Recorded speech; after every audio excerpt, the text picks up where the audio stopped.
Le biopic présente Sérgio Moro dans O juiz tem colhões respeitáveis e de muito boa qualidade.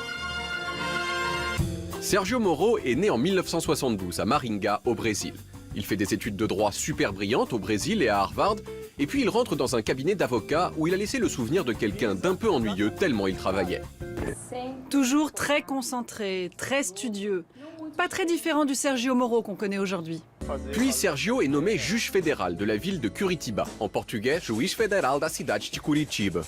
Et là, en 2014, dans le cadre d'une petite affaire de blanchiment d'argent, il découvre le plus gros scandale de corruption de l'histoire du Brésil, le scandale Petrobras. O escândalo Petrobras. Plusieurs milliards d'euros d'argent public détournés au profit de quelques centaines de personnes, dont des membres du PT, le parti de gauche au pouvoir, pourtant élu sur une plateforme anticorruption. Et là, Sergio est très bon. Il promet des remises de peine à ceux qui se mettent à table, et il réussit ainsi à ce que les gens impliqués se trahissent tous les uns les autres. Des dizaines de personnalités sont envoyées en prison, et en quelques mois, Sergio devient le héros de la droiture morale dans l'une des démocraties les plus corrompues du monde. Il demande le soutien des Brésiliens.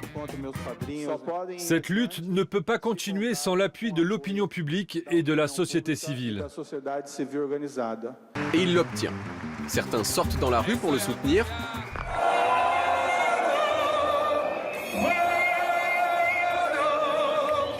Certains fabriquent des marionnettes de lui en super-héros, hautes de 12 mètres. D'autres des marionnettes plus petites et pas du tout ressemblantes. D'autres encore composent des chansons à sa gloire, comme celle-ci, calme et sentimentale.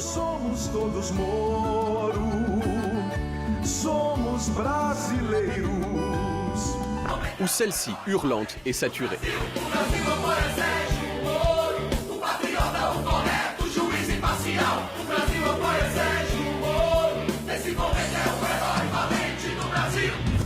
Mais Sergio utilise aussi des méthodes discutables. Par exemple, il met beaucoup de gens en prison sans preuve pour les inciter à parler. Il fait arrêter devant les caméras l'ancien président Lula, idole des classes populaires, qu'il place en garde à vue pendant quelques heures. Et puis, il ne respecte pas du tout le secret de l'instruction. C'est encore une fois ce qu'il a fait avec Lula en rendant publiques ses conversations téléphoniques avec la présidente Dilma Rousseff. Tout cela a fini par éclabousser la présidente. Et dimanche dernier, le Parlement, pourtant fourré de députés visés par les enquêtes de Sergio, a voté en faveur de la destitution de Dilma Rousseff. Du coup, les fans de Dilma et de Lula détestent Sergio et ils le traitent de nazi. Reste que Sergio, avec ses cheveux d'une densité remarquable, est l'un des juges les plus courageux de l'histoire du pays. Beaucoup le considèrent déjà comme l'homme providentiel dont le Brésil a besoin. Et comme on dit là-bas, « Quantas vezes você viu corruptos terem tanto medo de alguém ?» Quantas vezes você viu corruptos terem tanto medo de alguém?